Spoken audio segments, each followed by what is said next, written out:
Due to the graphic nature of this program, viewer discretion is advised. Previously on Murder in Small Town X.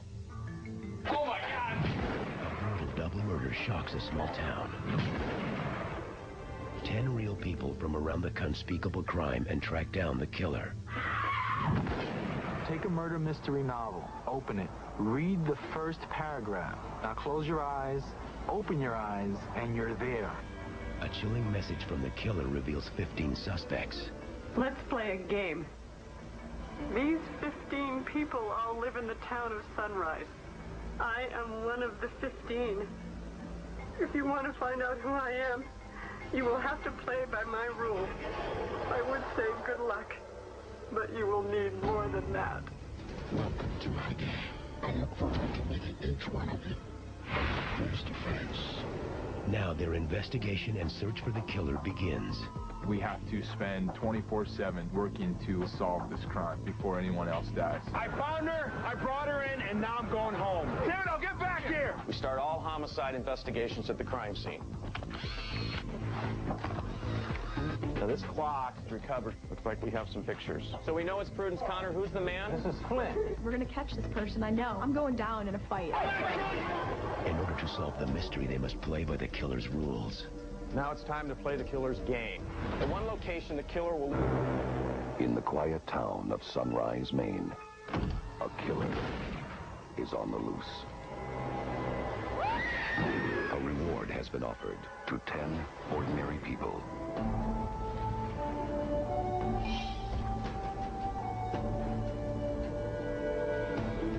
They have been sent to Sunrise to play the killer's twisted game. Welcome to Sunrise.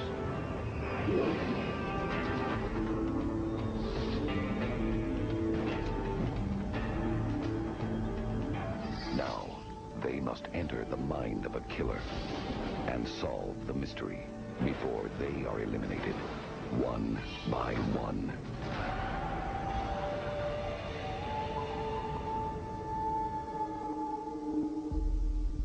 How's everybody doing this morning? It was kind of a rough night, kind of a little stressful when you lose one of your own. Last night, for the first time, we played the killer's game and lost a member of the group, Shirley King.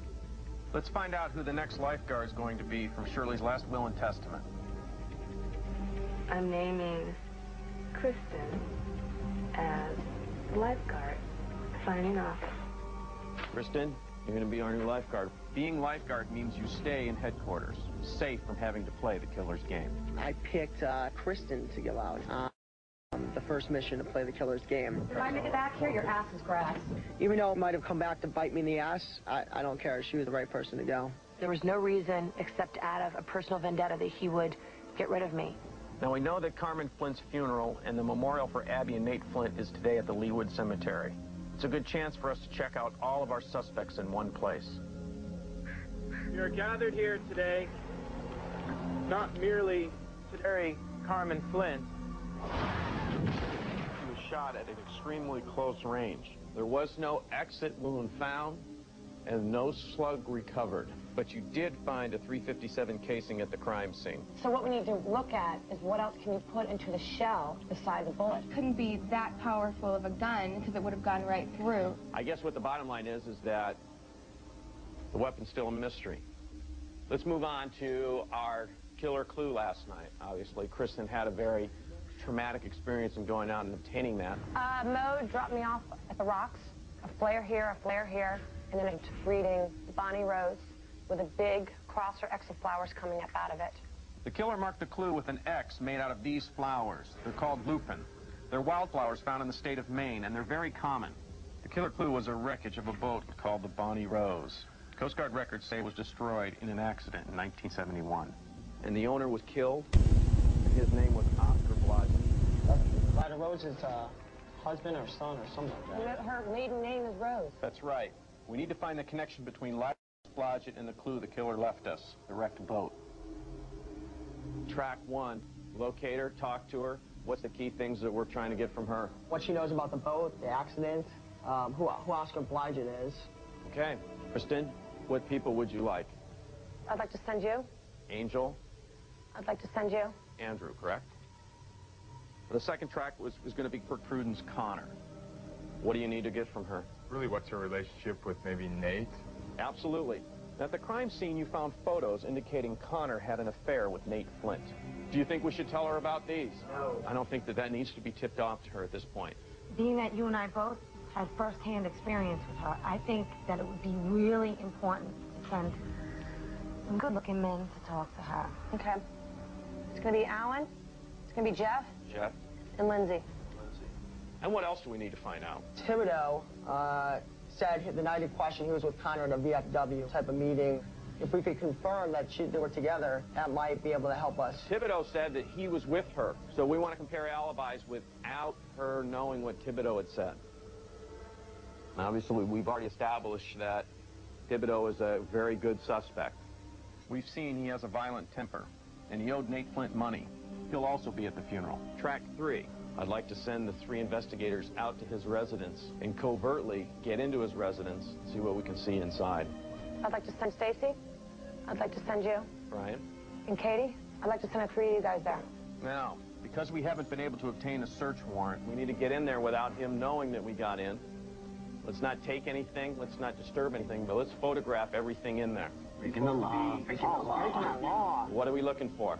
Weapons, possibly. Let's look for a murder weapon. What about the big thing? Bodies? That's right, 2 outstanding bodies. Let's look for those. We need to keep in mind, this funeral ends, Thibodeau's going home. Yeah, you need to let us know. So we got to give you a heads up. Absolutely. And second thing, remember, if you are alone, you are at risk from the killer. Good luck, guys. Be safe, okay? There's going to be a lot of other suspects out there, too, so keep your eyes and ears open. Carmen Flint, but also to mark and pray over the tragedy that has befallen the Flint family.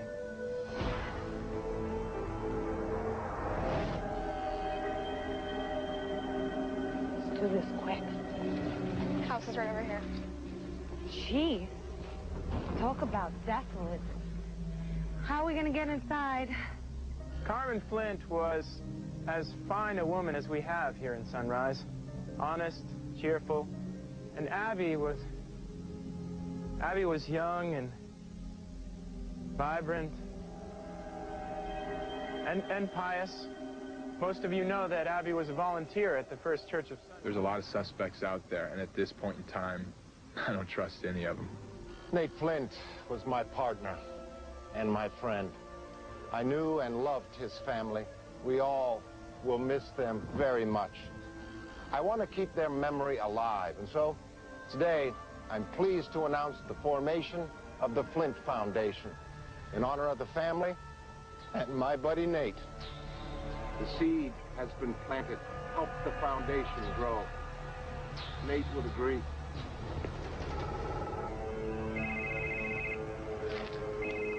We go in? Hello? Well, no, we're not inside. We're trying to find a way to get inside. It's a little difficult. Dude, know what kind of time you've got, okay? Here we go. We can close this back up. Let me just talk to you. Back off, man. Back off. Leave me alone. I thought we had a partnership going here. This place is a wreck. Call out whatever you see. We've got a guitar, model cars. Toys all over. Toy soldiers. Toys everywhere. He's a little boy. Yeah, there's a knife of some sort on the table. Jacket with blood on the sleeve. You want to take a picture? Let me show you my end of the bargain. Mr. Thibodeau. Let me just talk to you. The Flint Foundation will do good works and carry on the family name, doing things that Nate would want done. Specifically, I see a brand new hotel being built, which will be the inn at Phineas Point. Help the foundation grow and help me build this fine hotel. I believe the Lambert has something to do with it because, you know, greed is nasty. Let this tragedy be the starting point for my humble dream. I was asked to deliver a eulogy. You're delivering a commercial. I told you my alibi, that you had been in Bangor, Maine on Saturday at a VFW meeting with a Connor. I don't think we discussed the first name. Her name is Prudence Connor. but nobody calls her Prudence. Okay, that's all I wanted. I'm sorry. I'm sorry for everything that's happened. Listen, man, I'm just sorry. This is hard for me, okay? You all know me. Some of you don't trust me. We're here to mourn the passing of the Flint family. Memorialize them by preserving your heritage. I love this town of Sunrise. Think about the world you have and the world that will be destroyed if William Lambert has his way. Dolls, toys. That's so bizarre. If you're not wasted today, look as you go. We got a Christmas tree, guys. What is it? Rolling Stones. Blood. Look, this is bloody water. Get a Polaroid of this. Is there anything in there? What is that? Things are good. You know, things are good for me.